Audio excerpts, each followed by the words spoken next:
Assalomu alaykum qadrli kanalimiz a'zolari. Darslarimiz davom etadi. Bizda 68-dars yuzni hisoblash usuli mavzusi. Yondosh mavzumiz yog'och hamda misol va masalalarni ishlash jarayonida ko'p burchak hamda ko'p burchakning yuzi, bo'lak tushunchalarini ko'rib o'tamiz. Darsimizni birinchi mashqni ishlashdan boshlaymiz. Hop, birinchi mashqda sharti quyidagicha. Rasmdagi yog'och qaysi daraxtga tegishli ekanligini aniqlang deyilgan. Buning uchun mashqlarni bajaramiz va chiqqan javobdagi mana bu raqamlardan qaysi biri tegishli bo'lsa, o'sha material bo'ladi, ya'ni o'sha daraxt bo'ladi. Hop, birinchi eman daraxti uchun hisoblashni boshlayman. 460 qo'shuv 130 ko'paytiruv 4. Demak, 460 qo'shilgan 4 ta 100 400, 4 karra 30 120. Hop, 400 ga 120 qo'ysak 520 bo'ladi. Natijamiz 680 bo'ladi. Hop, uzr adashib ketdim. Mana shu joyda 980 bo'ladi. Demak, mana bu eman degan daraxtga tegishli bo'lgan yog'och ekan. Eman. Hop, bu keyingisi eman aniqlab oldik. Keyingisi olcha. Hop, demak, olchani aniqlash uchun nima qilar ekanmiz? 800 ayrilgan 20 ko'paytiruv 12. Demak, 800 dan ayiraman 20 ta 1200. Endi 2 ta 20 40, 240. Hop, ayirib yuborsak, javobimiz 560. Demak, olcha daraxti 560. Mana bu olcha daraxtiga tegishli ekan. Hop, keyingi misolimiz qayin daraxti uchun 31 ko'paytiruv 20 ayrilgan 280. Hop, 31 ni 20 ga ko'paytiraman. 30 ta 20 miz 600, bittasi 20. Demak, 620 ayrilgan 280. Hop, 620 dan 280 ni ayiradigan bo'lsam, demak, 600 dan 280 ni ayiradigan bo'lsam 320 va mana bu 20 borligi uchun 340. Demak, mana bu daraxtimiz qayin daraxtiga tegishli ekan. Hop, demak, mana bu yog'ochni ham aniqlab oldik. Keyingi yog'ochimiz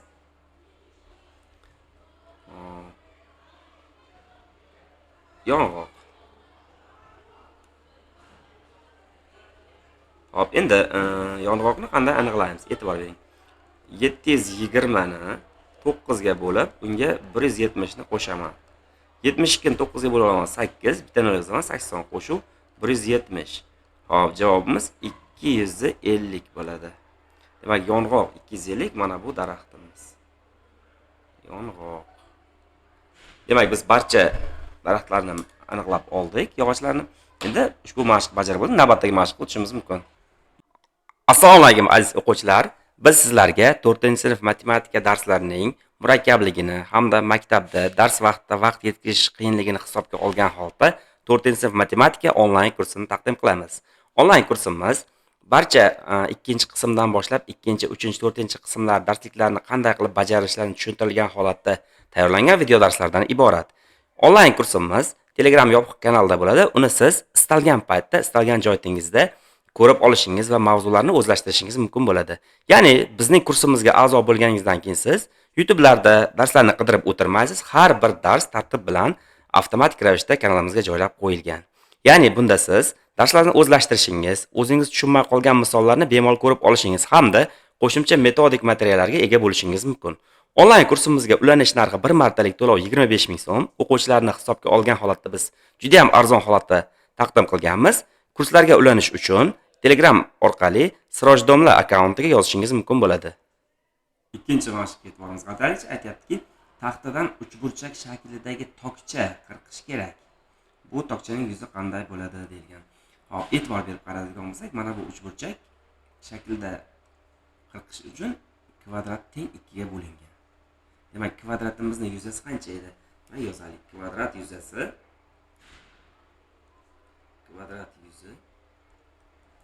hop 30 cm ko'paytiruv 30 cm. Hop, oson usul 3 ni 3 ga ko'paytirib 9 bo'ladi va orqasiga 2 ta 0 yozib qo'yaman. 900 cm kvadrat. Demak, hop, uchburchak shaklidagi tokchaning yuzini qanday aniqlayman? Shuni 2 ga bo'lib qo'yaman. Tokcha yuzi 900 cm kvadrat bo'lingan 2. Demak, 450 cm kvadrat. Demak, biz ushbu topshiriqni ham muvaffaqiyatli bajarib oldik. Navbatdagi topshiriqqa bemalol o'tishimiz mumkin. 3-mashqqa e'tiboringizni qarataylik. 3-mashqda aytayaptiki, bu shakllarning yuzini qanday topish mumkinligini o'ylab ko'ring deyilgan. Hop, birinchi shaklimiz bu kvadrat. Hop, faqat rasmga joylash jarayonida to'g'rilab qo'yilgan buni. Hop, kvadratning yuzi qanday topiladi? Birinchi shakl uchun s kvadrat barobar 4 sm ko'paytiruv 4 sm. Natijada 16 sm kvadrat. Demak, kvadratning yuzi 16 sm kvadrat.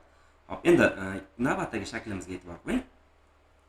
Hop, mana bu tomoni 3 sm berilgan ekan.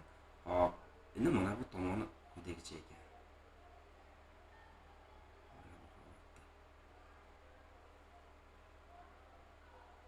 Hop, ya'ni nima demoqchiman? Mana bu qismini qirqib olib, teskarilab olib kelib turib, mana shu joyga qo'yadigan bo'lsak, nima hosil bo'ladi? Demak, bizda to'rt burchak hosil bo'ladi. Ya'ni e'tibor beradigan bo'lsak, mana bunday holatda chizib qo'yadigan bo'lsam, e'tibor bering, mana to'rt burchak hosil bo'ladi. Mana bu qismini yo'q deb tasavvur qilsak, ikkinchi s to'rt burchakning yuzasini qanday topaman? 6 sm ko'paytiruv 3 sm. Natijamiz 18 sm kvadrat bo'ladi. Uchinchi shaklimiz. Hop, endi mana bu tomonni keling, olib o'taman bu tomonga. Mana bu holatda faqat teskarlar deganda mana bunday holatda joylayman. Joyladim va mana bu endi yo'q.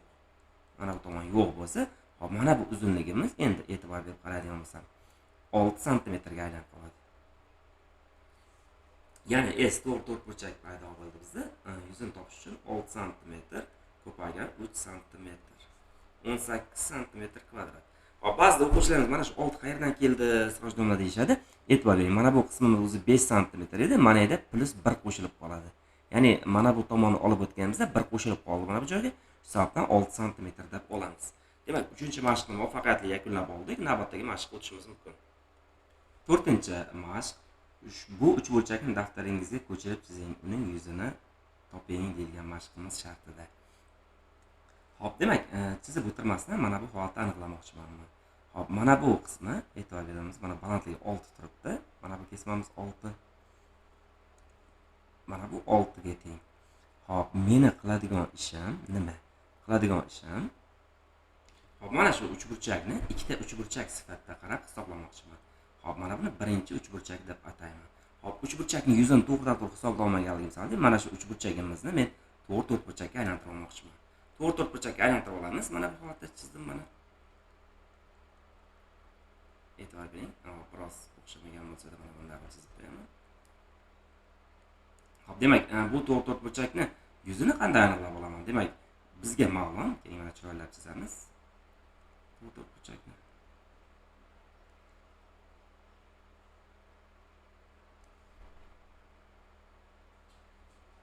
Mana bunday holatda chizib oldik. Demak, bizga ma'lumki, mana bu qismimiz 8 ga teng. Hop, demak, endi bizda 6 ga 8 to'rt burchak paydo bo'ldi. Birinchi deylik.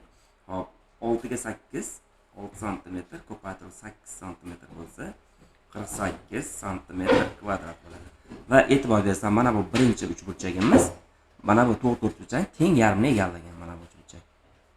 Bundan 3 burchakning yuzini topaman. S 3 burchakning yuzi, birinchisining yuzi. Demak, bizda 48 sm kvadrat bo'lingan 2.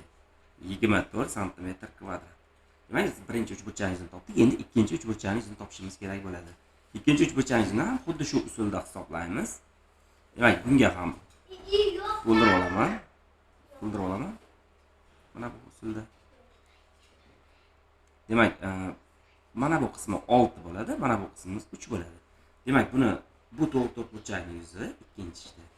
Hop, s barobar 6 sm ko'paytiruv 3 sm barobar 18 sm kvadrat.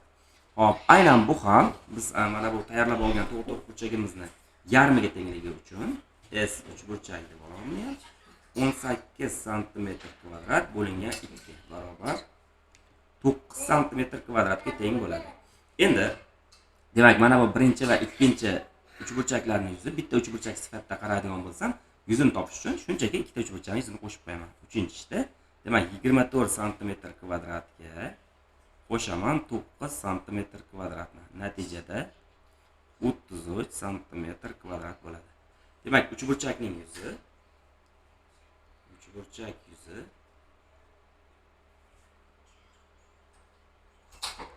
33 33 santimetr kvadratga teng bo'ladi. Shu mashqni muvaffaqiyatli tamomladik. Navbatdagi mashqqa o'tishimiz mumkin. Demak, 4-mashq yakunlandi. Hop, bosgan yangilab olib 5-mashqqa o'tamiz. 5-mashqda aytyaptiki, quyidagi yuzlarni qanday hisoblab topish mumkin deyapti. A shart. A shartimizda shkaf oynasi deyilgan. Shkaf oynasi. Shkaf oynasi e'tiborga ikkita oynadan iborat ekan. Mana birinchisi 30 deb qo'yildi, ikkinchisi berilmayapti. Berilmagan sababi shkaf oynasi ikkalasi ham bir xil. Demak, bu ham 30 bo'ladi. Demak, 30 sm plus 30 sm bo'ladi. Va bu to'rt burchak shaklda. Shuning uchun 60 sm ni hop ko'paytiramiz 60 sm ga. Hop, natijada 3000 oltin ko'paytirib olamizlar. 36 ikkitadan olsam 3600 sm kvadrat bo'ladi. Hop, B shart. Yog'och eshikning yuzi. Demak, yog'och eshikda mana buni nazarda tutilgan bo'lishi kerak. Hop, yog'och eshikni deganda mana bu qismi nazarda tutilgan. E'tiborga olsak, demak, buni o'lchamlarini o'zimiz yozib olamiz. Hop, mana bu qismi 30 ga teng bo'ladi buni. Hop, endi bu taraf e'tiboring, tortmalar ham bir xil o'lchamda bo'ladi, 40 ga 40. Demak, mana bu qismi 80 ga to'g'ri keladi. Ya'ni mana bu o'lcham 80 sm. Hop, demak, biz hisoblaymiz. Yog'och eshikning o'lchami 80 sm ko'paygan 30 sm. 8 ni 3 ga ko'paytiraman 24 hamda orqasiga 2 tani yozaman 2400 sm kvadrat. Hop, endi D shartga navbat keldi. Tortma old devorining yuzi. Hop, mana bu bittasini nazarda tutilgan bo'lsa 40 sm bo'ladi. Bir tomoni 40 sm ko'paytirib, hop, eni 30 sm. Demak, 4 ga 3 ko'paytiramiz 12 bo'ladi. Orqasiga 2 tani yozaman. 1200 sm kvadrat. Hop, E shart. Hop, shkafning butun old devorlarining yuzini toping deyilgan. Hop, E shart. Hop, shkafning butun old devori nimadan tashkil topadi? Ikkita oyna qo'shilgan, ikkita tortma va plus bitta eshik, yog'och eshik. Hop, mana shuni yuzini topishimiz kerak. Ikkita oynani yuzini topa olaman dastlab. Oyna. Ikkita oynamiz yuzi 3600 sm kvadrat edi. Hop, 3600 ga qo'shaman. Hop, tortmamiz bittasini hisoblaganman mana bu joyda. Ikkita bo'lgani uchun shuni 2 ga ko'paytiribman. Qo'shilgan. Hop, endi nima qoldi?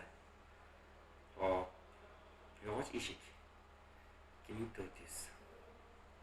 Hop, 3600 qo'shilgan 2400 qo'shuv yana 2400. Hop, barobar. Mana bu qismimiz 6000 beradi.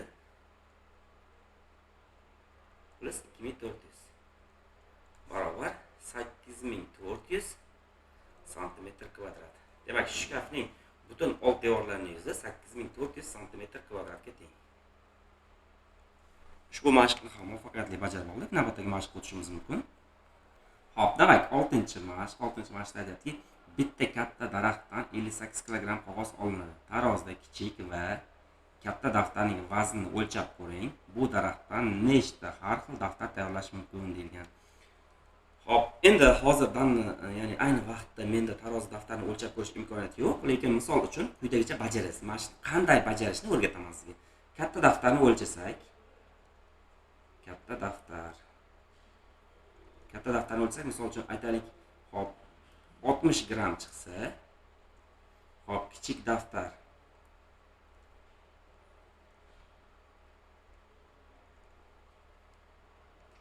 hop, kichik daftar misol uchun 40 gram chiqadigan bo'lsa, hop, ikkita daftarni o'lchovini topib oldingiz siz.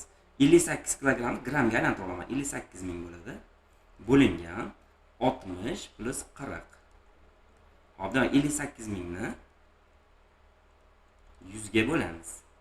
Hop, 100 ga bo'lish xoslasini bilasiz. Ikkitadan buni chizib tashlaymiz. Demak, 580 ta katta va 580 ta kichik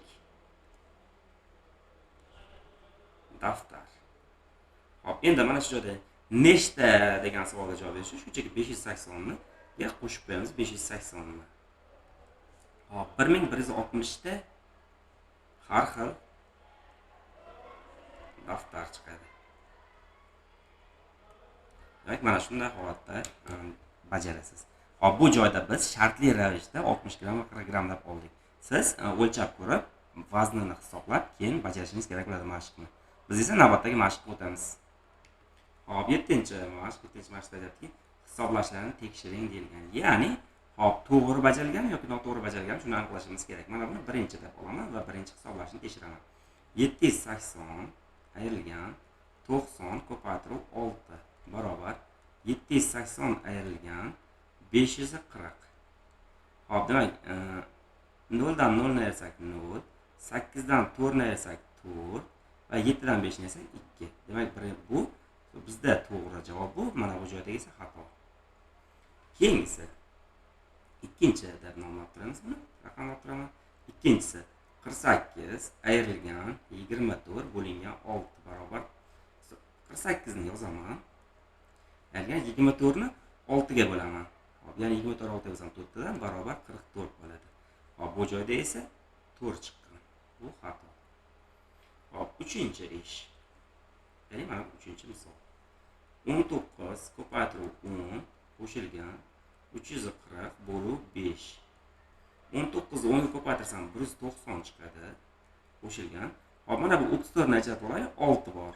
6 tasi 30, 40 qolib ketdimi bu joyda? 45 ga bo'lsam 8 dan 68. Javobimiz 258 bo'ladi. Hop, endi bu joyda esa 268 berilgan. Demak, bu ham xato. To'rtinchi. Mana buni 4 deb raqamlayman. 30 ayrilgan 12 bo'lingan 4. Demak, 30 ayrilgan. Hop, 12 ni 4 ga bo'lsam 3 dan tegadi. Demak, barobar 27. Hop, bu hisoblash to'g'ri bajarilgan. Demak, 7-mashqni ham muvaffaqiyatli bajarib oldik. Navbatdagi mashqqa o'tishimiz mumkin. Hop, demak, bizda 8-mashq aytadiki, 80 kg makulatura bitta daraxtni kesishdan saqlab qoladi.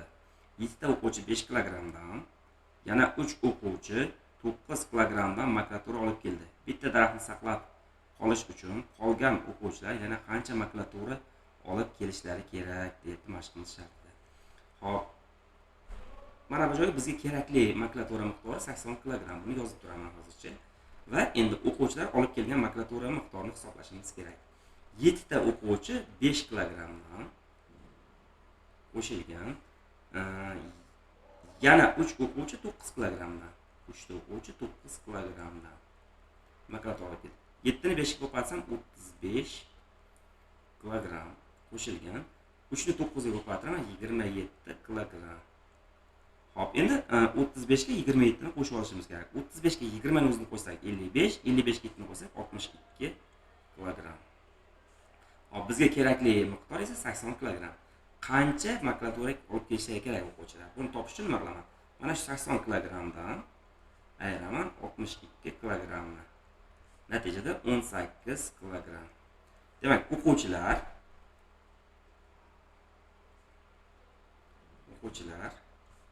yana 18 kg makulatura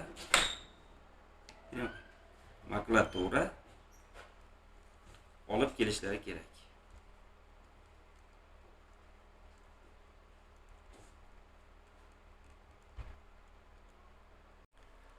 To'qqizinchi mashq shart quyidagicha ekan. Ya'ni bizda mantiqiy savol. O'rmonchi va uning yordamchisi doira shaklidagi yalanglikda o'sayotgan daraxtlarni sanash kerak. Ular bu yalanglikning har xil joydan, lekin bir tomonga qarab yurib borishyapti. O'rmonchi uchun 7-chi bo'lgan daraxt uning yordamchisi uchun 20-chi bo'ldi. Yordamchi uchun 7-chi bo'lgan daraxt esa o'rmonchi uchun 93-chi bo'ldi. Bu yalanglikda nechta daraxt bor deyapti. Hop, mana doira chizib oldim. Keling, endi aytilgan ishlarni qilaman. Hop, aytayapti bizga bir xil joydan, har xil joydan, lekin bir tomonga qarab sanab ketishyapti ular. Aytaylik, masalan, o'rmonchi mana bu joydan ketyapti desak, shogirdi yordamchisi mana bu joydan ketyapti deymiz. Hop, endi aytayaptiki, o'rmonchi uchun 7-chi bo'lgan daraxt. Hop, masalan, mana bu joydagi daraxt, misol uchun mana daraxtimiz o'rmonchi uchun 7-chi raqamli daraxt. 7-chi daraxt. Yordamchisi uchun esa bu 20-chi daraxt. 20-chi raqamdagi daraxt. Hop, nima uchun shunday? Demak, bundan ko'rinib turibdiki, 20 ayru 7 deydigan bo'lsak, shogird, ya'ni yordamchi 13 ta oldinda ketyapti. Oldinda ketyapti deb tasavvur qilamiz. Hop, endi davomdan o'rmonchi uchun yordamchisi uchun 7-chi bo'lgan daraxt o'rmonchi uchun 90-chi bo'ladi, 93-chi bo'ladi. Demak, yordamchi uchun 7-chi bo'lgan daraxt esa o'rmonchi uchun 90-chi bo'ldi, 93-chi bo'ldi deyapti masalan shartda. Xo'p, demak, e'tibor bering. Demak, o'rmonchi uchun 93-chi bo'ldi deyapti. Demak, yordamchi uchun qancha bo'lishi kerak? 13 ta oldinda ketyapti. O'rmonchi uchun 93-chi daraxt, yordamchi uchun qo'shilgan 13 106-chi daraxt bo'lishi kerak. Ya'ni o'rmonchi 93-chi daraxt sanadi. Hop, endi yordamchisi qaysinda deydigan bo'lsak, demak, yordamchisi 106-chi daraxt sanashi kerak. Lekin masalamiz shartda aytayaptiki, hop, yordamchi uchun 7-chi bo'lib qoladi. Demak, nimaga bo'lgan u desangiz, mana bunda aylanib kelganda ular bitta daraxtni ikkalasi sanab qo'ygan. Shuning uchun 7-chi daraxt bo'lib chiqadi. Demak, buni aniq sonini topish uchun mana shu 106 dan o'tib ketib qolingan 7 ni ayiraman. Ayirsam, demak, 90. Hop, mana bu ayirib olsak 99 chiqadi. Demak, o'rmonda 99 ta daraxt bor. Hop, demak, farq orqali osongina topib oldik. Navbatdagi mashqqa bemalol tushimiz mumkin. Hop, demak, 10-mashq bizda. 10-mashq uy vazifasi aytayaptiki, kompleks masalalarni yeching degan. Duradgor tokcha yasash uchun chizma tayyorlab oldi. A shart, har bir detalning yuzi qanday deyilyapti. Hop, endi A shartni bajaraman. A shart. Demak, mana bu detalimiz tokchani, mana bu narsalarni taxlaydigan qismi, mana bu ikkitasi esa tokcha tutqichlari. Demak, bularni aniqlab olishimiz kerak. A shartni bajarishni boshlayman. Hop, A shartimizga ko'ra, demak, tutqichlar 30 sm ko'paytirib, hop, e'tibor bersangiz, mana bundan kesib olingan. Demak, 32 sm bo'ladi bir tomoni. Mana bu holatda. Hop, 30 ko'paytirib 32 sm. Bu mana buni yaxlit bitta ikkalasini bitta yaxlit detallab tasavvur qilsak, 30 ko'paygan 32 sm bo'ladi. Hozircha men shuni yuzini topib olaman. Hop, birinchi 3 ni 32 ga ko'paytirgandan 96 bo'ladi. Lekin bitta 0 bor mana bu joyda 960 sm kvadrat. Endi har bir tutqich yozaman. Har bir tutqich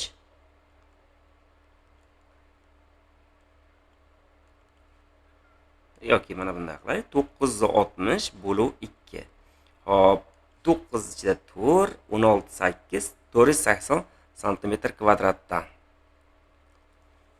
Hop, endi mana buni to'rtburchakni polkasi desak, polkasi 60 sm ko'paytirilgan 32 sm. Hop, endi bu vaziyatda 6 ni 32 ga ko'paytiraman. 6 ta 30 180, 6 ta 2 12, demak 192 orqasiga bitta yozaman sm kvadrat. 1920 sm kvadrat deyilyapti. Hop, endi masalamizda qo'shimcha shart bor. Bu tokcha yasash uchun qancha material kerak bo'ladi? Ya'ni materialni biz da shartimiz uchun hop, umumiy yuzalarning yig'indisidan topib olamiz. Hop, ya'ni 960 bu tutqich uchun qo'shilgan 1920 polkasi uchun. Demak, mana shu yig'indini hisoblab olishimiz kerak. Hop, yig'indimiz 2880 sm kvadrat. Demak, D shartini ham bajardik. Endi hop, B shartimizda hop, mana bu endi A sharti davomi ekan. Bizda men shartlarni belgilashtirishim, buni ahamiyati yo'q. Demak, D shartimizda aytayaptiki, hop, uzunligi 28 detsimetr. Ya'ni 20 detsimetr bo'lgan taxta bitta taxta yetadimi deyilgan. 28 detsimetr ko'paygan 20 detsimetr. Hop, bu joyda o'lchovlar detsimetrda. Hop, bizni chizmamiz santimetrda. Nima qilaman? Oson usul detsimetrdan santimetrga o'tib olaman. 280 santimetr ko'paygan 200 santimetr. Hop, demak, hop, 28 ni 2 ga ko'paytiraman. 56 bo'ladi. Orqasiga 3 ta nol yozaman. 56.000 santimetr kvadrat. Hop, demak, mana shu ko'rinishdagi taxta yetadimi deyilgan. Hop, taqqoslab qo'ya qolaman. Ya'ni 2880 bilan 56.000 ni taqqoslayman. Demak, 56.000 kattami? Demak, yetadi deymiz. Yetadi. 10-mashqni ham yakunlab oldik. Bemalol navbatdagi 11-mashqqa o'tishimiz mumkin. Hop, bizda 11-mashqda nima deyapti? Hisoblang, javoblarni o'tish tartibida joylashtiring. Qaysi daraxtning yog'ochi kamalak rangida deyapti. Demak, mana bu hisob-kitob ishlarini amalga oshirganimizdan so'ng chiqqan javobni o'tish tartibida joylashtirishimiz kerak ekan. Masalan, shartda. Hop, nima qilaman? Birinchi 90 ayirib 9 karra 3 27. Hop, mana bu joydan yozaman. 90 ayrilgan 27. Hop, bizda 63 bo'ladi. Mana bu joyga 63 deb yozaman. Keyingisi 60 ayrilgan. Hop, mana bu 36 bo'lib 6 ni 6 deb yozaman. 54. Ya'ni mana bu joyga 54 ni yozamiz. Keyingisi 64 qo'shuv 39 bo'lib 3.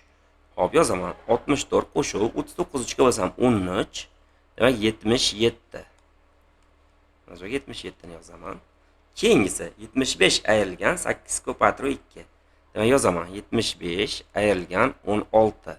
75 dan 10 ni ayrsam 65, undan 6 ni ayrsam 59. Mana bu joyga 59 deb yozaman. Keyingisi 27 qo'shilgan 5 karra 8. Yozaman. 27 qo'shilgan 40. 67 bo'ladi. Mana bu joyga 67 ni yozamiz. Keyingisi 80 ayrilgan 26 bo'lingan 13. 2 mi? Demak, 2 ni yozsam 78. Mana bu joyga 78 ni yozaman.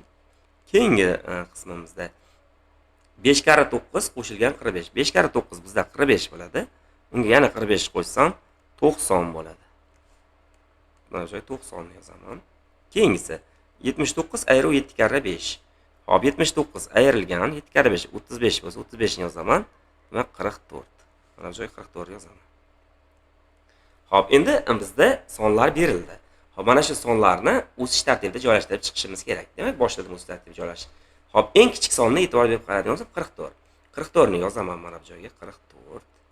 44 dan katta sonni qidiraman. Hop, agar e'tibor berib qaraydigan bo'lsam, undan keyingisi 54 ekan. 54 ni yozaman. 54 dan kattasi 59. 59 ni ham yozaman. Hop, 59 dan katta bo'lgan son 67 ekan. 67 ni yozaman. Keyingisi 67 dan katta bo'lgani 77. 77 ni yozaman. Hop, keyingisi 78. Hop, keyingi sonimiz 90. Demak, biz o'sish tartibida joylashtirib chiqdik. Endi mana shu sonlarni harfini qo'yib chiqishimiz kerak. Birinchi harfimiz 44 ga to'g'ri keladigan harf E harfi. E harfini yozdim. Keyingisi 54 ga to'g'ri keladigan harf V harfi. Keyingisi 54 dan keyin 59 K harfi ekan.